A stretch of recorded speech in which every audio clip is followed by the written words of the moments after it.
This is Christine and we're making kombucha this morning. What are we doing? We're just starting our first batch of kombucha with a mother here from my house. A little of my brew, that's the starter liquid, and we're gonna put together the kombucha. The mom, don't ever touch the mother with metal. She does not like that. So don't use metal to stir this or anything like that. The mom doesn't want any metal around her.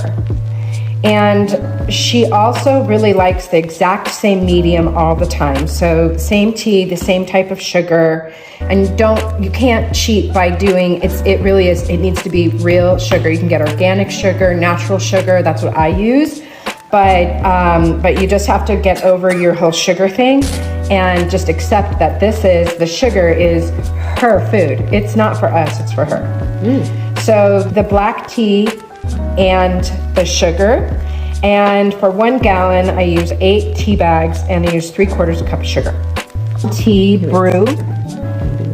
We made this really strong tea, and this has all 8 tea bags in it, and it has the 3/4 cup of sugar, and we're just kind of letting that cool.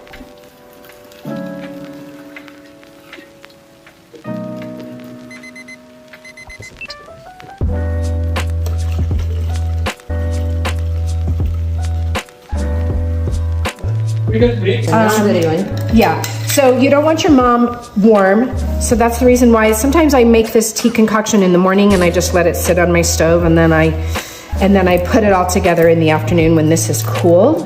But we have cold filtered water that we've added to our strong brew, and now in my clean hands, I washed my hands. I want to make sure that you always have really clean hands, or you're wearing gloves. And then this is the mother that I brought. You can tell it's pretty strange looking, but I pulled it apart from other mommies. I have a big thick mat, is what we call it. And so we're going to just lay her in here. And then we have some of this starter liquid that's full of organisms that'll get the whole party started. And what you'll notice is that the Scoby's gonna do its own thing. It can float to the bottom, totally normal. It can hang on the side, totally normal. There's nothing that she's doing now that isn't just like her own dance in the new liquid. So just let her be, but you'll notice that over time, she'll rise to the top, and then she'll start to grow to really fully surround this entire, the entire opening of this.